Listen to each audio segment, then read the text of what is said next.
the Fertility Angel. I've heard the story more times than I care to. Every road up north carries it. Doesn't matter where you stop, there's always somebody muttering pieces of it. Farmhands, drunks, old women with no teeth, soldiers too tired to pretend they don't scare easy. Never told straight, never loud. Just the kind of tale men pass around when the night's too long and the woods feel like they're watching. It starts with a hill, always the hill. A low mound behind some speck of a hamlet nobody maps. Used for burying infants that didn't make it through winter or fever or whatever curse was going around that season. Not a shrine, not a cemetery. Just a place where the mothers went at dawn holding tiny bundles of their lost.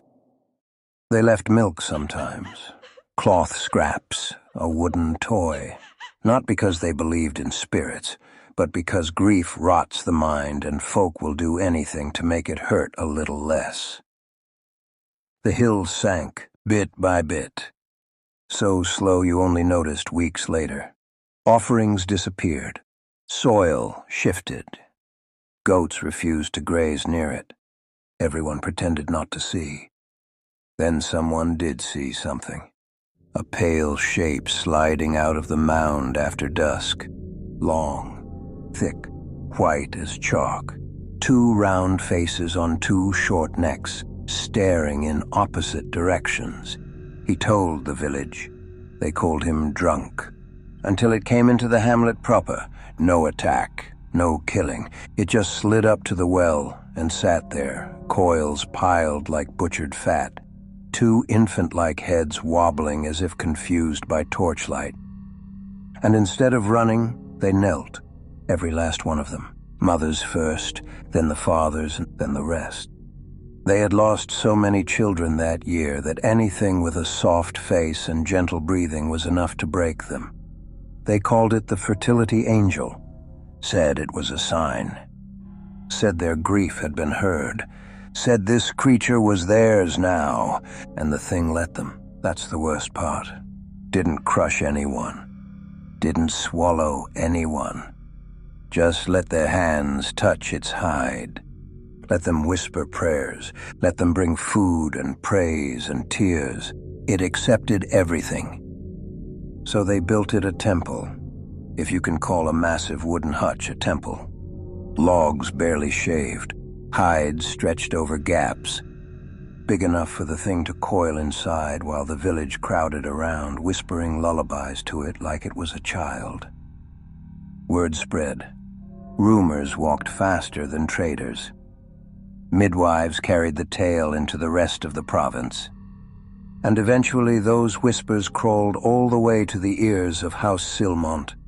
The Lord was furious, said it was a corruption, said it was heresy, said no peasant had the right to kneel to anything but his own damn banner, so he raised an army, a real one, close to 1,000 strong, infantry, pikemen, crossbows, cavalry and thick brigandine, enough force to raise 12 villages.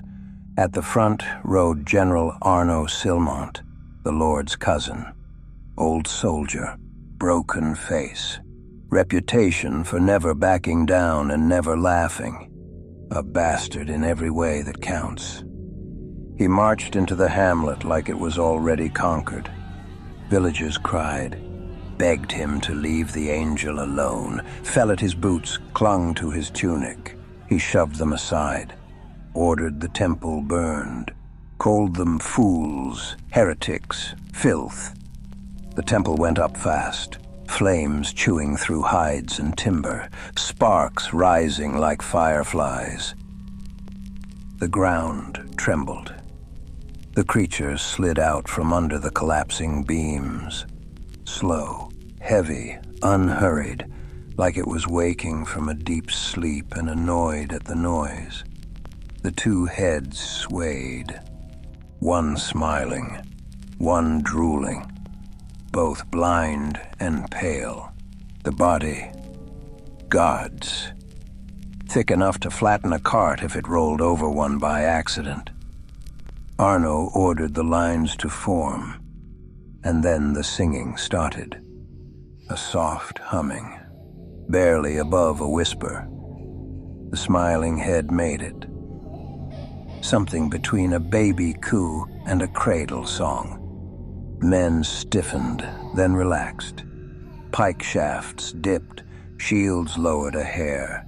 Breathing slowed. Some soldiers smiled, confused little smiles, like they were drifting into a memory. Others wept without understanding why. Arno roared for the crossbows to fire. Half the bolts missed because the archers were swaying on their feet. The rest bounced off the serpent's hide like thrown pebbles. The mean head lunged. No hiss, no warning, just a blur.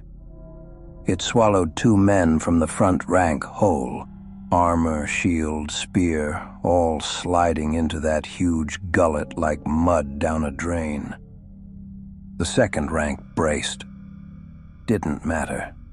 The head struck again and tore a man in half at the waist. His legs hit the dirt. The rest vanished into the throat. The pike wall faltered. A ripple of pure panic washed through the infantry. Arno screamed for them to hold, called them cowards, threatened hangings. No one listened. The lullaby drowned him out. The song swelled, soft, warm, wrong. Men dropped weapons. Some knelt in the mud. Some moved forward like sleepwalkers. Those were swallowed one after another. The devouring head didn't rush, dragged them in slow, almost gentle, as if rocking them to sleep. Then the body moved. A single coil rose like a siege tower. It crashed down, flattening shields and men beneath it. Bones snapped like kindling, armor folded inward like crushed tin cups. The serpent rolled forward, a wall of white flesh. It eradicated an entire company under its weight. Men vanished under coils thicker than trees. The lucky ones died fast. The unlucky ones screamed for minutes. Cavalry tried to charge. Horses panicked and broke formation. Some bolted, some reared. Some fell asleep mid-gallop and crashed into one another, breaking necks. Crossbowmen reloaded and tried again. Bolts stuck in the serpent's hide, but only shallow. It barely felt them. The smiling head turned toward the crossbow line and hummed louder. Dozens of men slumped to their knees. Some lay down. Some curled up like children ready for a nap. The devouring head slid over and ate them while they slept. Arno rallied his personal guard, 20 veterans, and charged. One blade managed to cut deep enough to spill thick, milky blood. Steam rose from the wound. It was the only hit that mattered. A coil whipped sideways and took half the guard with it. Men flew. Several didn't land in one piece. Arno climbed the serpent's flank, roaring, driving his sword toward one of the heads. The creature rolled. Arno vanished beneath it. When the coil lifted again, all that remained was a crushed smear of metal and bone. That was the breaking point. The army collapsed. 1,000 men turned into a panicked mob. Some ran into the woods, some threw their weapons, some begged the angel for mercy, some just cried. The serpent didn't chase. It didn't need to. The lullaby drifted after the fleeing men and put many of them to sleep mid-flight. Only a few made it back to Silmont lands alive. Most were never found. When search parties were sent weeks later, the hamlet was empty, houses abandoned, temple burned to ash, no bodies, no weapons, not even blood, but there was a trail leading toward the mountain tunnels. They say the villagers followed the creature willingly. All of them. Torchlight trailing behind a massive pale serpent with 2 infant heads swaying like lanterns in the dark. A procession of the broken and the damned. They entered the tunnels and never came out again. That's the end of the story. Every telling ends the same way. The Fertility Angel kept the ones who worshipped it, killed the ones who didn't, and disappeared into the stone with its flock. And the world learned to leave that region alone.